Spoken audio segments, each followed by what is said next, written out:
Hi friends, welcome to my YouTube channel Pariksha centre. स्वागत है आपका दोस्तों परीक्षा सेंटर के इस यूट्यूब चैनल पर। और आज की इस वीडियो में मैं बात करूंगा हिस्ट्री की। पहले वीडियो में मैंने आपको हिस्ट्री के जो मेन पोर्शन है, जो बेसिक कॉन्सेप्ट है, उसको समझा दिया है। तो अगर आपने वो वीडियो नहीं देखा है तो पहले जाइए वीडियो के चैनल के प्लेलिस्ट में उस वीडियो को देखिए और फिर इस वीडियो को देखेंगे तो काफ़ी बेहतर समझ में आएगा। तो दोस्तों, अगर अभी तक आपने मेरे इस चैनल को सब्सक्राइब नहीं किया तो सब्सक्राइब कीजिएगा और अपने सुझाव कमेंट बॉक्स में डालिए, जिससे मुझे मोटिवेशन मिले।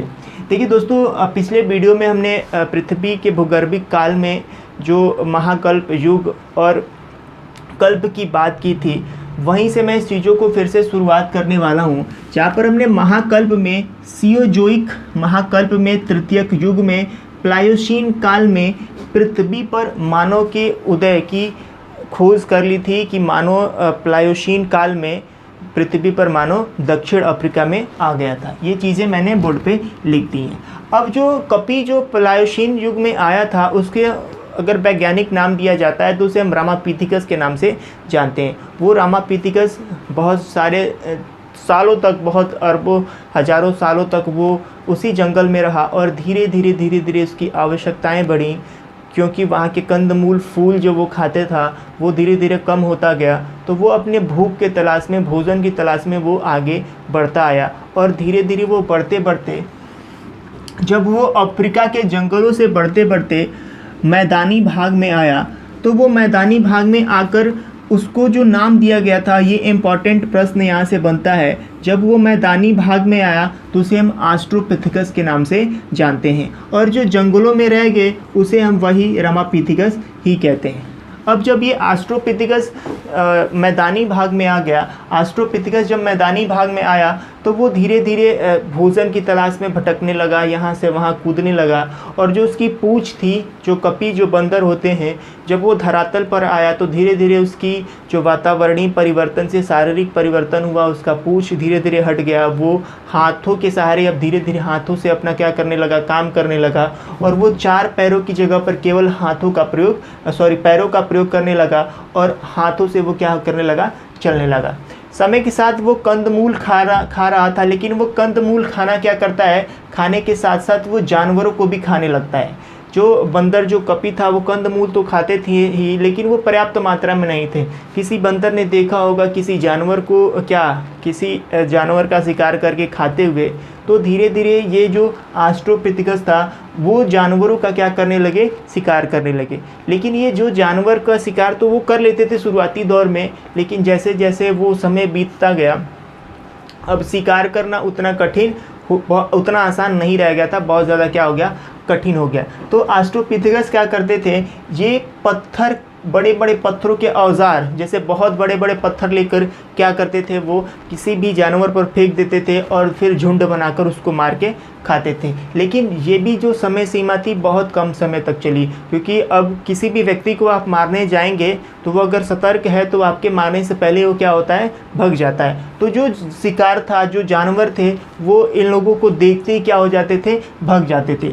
तब क्या हुआ कि ये जो ऑस्ट्रोपिथेकस है ये क्या करता है कि बहुत बड़े बड़े जो पत्थर हैं, वो पत्थरों को लेकर, मतलब एक हिसाब का जो पत्थर है उसे लेकर वो क्या करता था, पेड़ों पर चढ़ जाता था और पेड़ों की डालियों पर बैठकर, अगर यहाँ पर शिकारी है तो यहाँ पर वो पेड़ों की डालियों पर पत्थर को लेकर क्या होता था, बैठा रहता था। और जैसे ही शिकारी इसके नीचे आता था तो वो उस पत्थर को उसके शरीर पर ऐसे धड़ाम फेंकता था, जिससे वो घायल होता था। फिर ये लोग मिलकर मार के धीरे धीरे क्या करते थे, तो शिकार करते थे। और धीरे धीरे इस तरह का प्रश्न कुछ दिनों तक चलता रहा। अब ये प्रश्न धीरे धीरे आगे बढ़ा, लेकिन अब जो जानवर था वो भी तैनात हो गया कि भाई अगर पेड़ के नीचे जाओगे तो मारे जाओगे, आपका शिकार हो जाएगा। और फिर वो भी प्रथा क्या हो गई, धीरे धीरे ख़त्म हो गई। और उसके बाद आता है पूरा पाषाण काल या पाषाणकालीन युग। तो मुझे लगता है आपको ये चीज़ें समझ में आई हैं कि मानव का विकास किस क्रम में हुआ, किस प्रकार मानव क्या करता है, कंदमूल खाता है, फिर जानवरों को खाता है, फिर जानवरों को शिकार करने सीखता है। लेकिन अब शिकार भी इतना आसान नहीं रह गया था। धीरे धीरे मानव की जो मानसिक शक्तियाँ थी वो क्या होती गई, बढ़ती गई। उसके बाद जो काल आता है वो आता है पाषाण काल। पाषाण काल कह लीजिए या हम इसे पत्थर का काल भी कहते हैं। देखिए पत्थर का काल भी कहते हैं। उससे पाषाण काल पढ़ने से पहले हमें एक चीज़ समझनी होगी, प्राग ऐतिहासिक काल। देखिए प्राग ऐतिहासिक काल उस कालखंड को कहते हैं जिस कालखंड के बारे में कहीं भी लिखित साक्ष्य ना मिले। आपको कोई भी चीज़ मिले वो स्रोतों से खुदाई करके उस स्रोत को अगर प्राप्त किया जाता है तो उसे हम क्या कहते हैं, प्राग ऐतिहासिक काल कहते हैं। तो जितने भी पाषाण काल का जो भी सामान मिला है हमें, उसके कहीं लिखित साक्ष्य नहीं मिले, क्योंकि इस समय व्यक्ति पढ़ा लिखा नहीं था, वो किसी भी चीज़ को क्या कर सकता था, लिख नहीं सकता था। तो हमने खुदाई की और खुदाई करके जितने भी साक्ष्य मिले हैं उनको कार्बन डेटिंग के माध्यम से उसके समय पीरियड को निकालकर और धीरे धीरे उसको इन कैटेगरियों में बांटा है। तो आज के इस वीडियो लेक्चर में हम बात कर रहे हैं प्राग ऐतिहासिक काल की। तो देखो दोस्तों, प्राग ऐतिहासिक काल में जो पाषाण काल है, इस पाषाण काल को 3 भागों में बांटा गया है, पूरा पाषाण काल, मध्य पाषाण काल और नवपाषाण काल युग। और ये जो पाषाण काल का जो कालखंड है वो 5 लाख से लेकर 4000 ईसा पूर्व तक का ये पूरा कालखंड है। मानव का विकास 5 लाख ईसा पूर्व से लेकर 4000 ईसा पूर्व के बीच में किस प्रकार मानव की विकास होती है, और इससे हमारे एग्ज़ाम में क्या क्या इंपॉर्टेंट फैक्ट्स आते हैं, जो क्वेश्चन आते हैं, मैंने इसको अपने बोर्ड पे लिखा है जिसको मैं आपको समझाने वाला हूँ। देखिए पहला जो पाषाण काल है उसे हम पूरा पाषाण काल में बांटते हैं, मध्य पाषाण काल और नवपाषाण, 3 भागों में हम इसे बांटकर पढ़ते हैं। देखिए पूरा पाषाण काल में जो मानव था, जो कपि था, वो केवल और केवल शिकार पर रहता था। केवल उसके भोजन का जो अस्थाई था वो केवल और केवल क्या खाता था, मांस खाता था। जानवरों को पत्थरों से मारकर वो क्या करता था, केवल और केवल मांस ही सेवन करता था। ठीक है, उसका कोई भी अस्थाई निवास नहीं था। देखिए उसका कोई अस्थाई निवास नहीं था। मान लीजिए यहाँ पर 10 दिन उन्होंने शिकार किया और 10 दिनों में वहाँ के जो जानवर ख़त्म हो गए, फिर दूसरे निवास के लिए वो अपने भोजन की तलाश में दूसरे निवास पर वो चले जाते थे। और शिकार के लिए वो अधिकतर पेड़ पर, जो मैंने तकनीक बताई, पेड़ पर रह के वो पत्थर फेंक कर ही वो क्या करते थे, शिकार करते थे। और इसी कालखंड में आग की खोज हुई। ये मोस्ट इम्पॉर्टेंट प्रश्न बनता है यहाँ पर कि आग की खोज किस काल में हुई, तो पूरा पाषाण काल में आग की खोज हो गई थी। ऐसा हुआ कि कुछ जो बंदर थे वो पत्थर से वो मारते थे, शिकार करते थे, उन्हीं पत्थरों को जब वो आपस में रगड़ते थे तो एक प्रकार की आवाज़ अलग निकलती थी, और धीरे धीरे वो रगड़ते गए और फिर क्या हो गया, चिंगारी आई। और इस चिंगारी से धीरे धीरे वो अभी इस चिंगारी को जानते नहीं थे कि ये है क्या, लेकिन उनको आदत हो गई, एक नई चीज़ मिली थी और वो बार बार इसका क्या करते थे, प्रयोग करते थे। तो पूरा पाषाण काल में आग की खोज हो गई, लेकिन वो इसका प्रयोग नहीं जानते थे। पूरा पाषाण काल में आग की जो खोज हुई थी इसका वो प्रयोग नहीं जानते थे, और धीरे धीरे ये समय कालखंड क्या होता गया, बदलता गया। उसके बाद हम आते हैं मध्य पाषाण कालीन में। यहाँ पर इम्पॉर्टेंट ये है कि यहाँ पर जो पत्थरों के औजार हैं वो सूक्ष्म बनने लगे, छोटे छोटे औजार बनने लगे।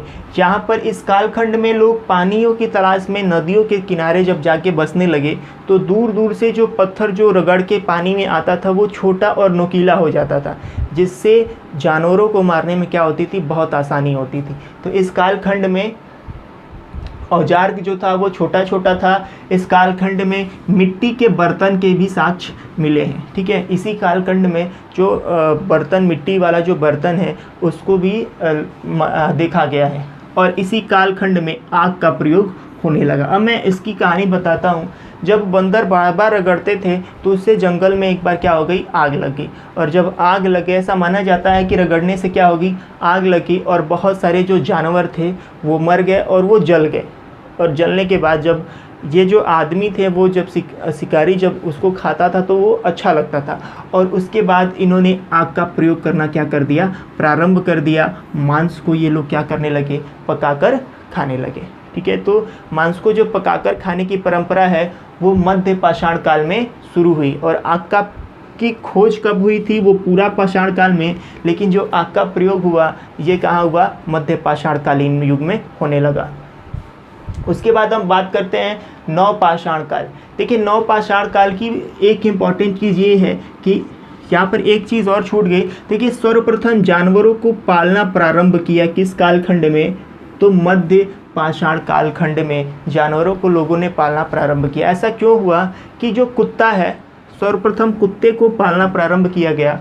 कुत्ता जो व्यक्ति के शिकार में क्या करता है, बहुत ज़्यादा मदद करता है। आप अगर आपके घर में कोई पालतू कुत्ता है तो वो आपको ज़्यादा केयर करता है।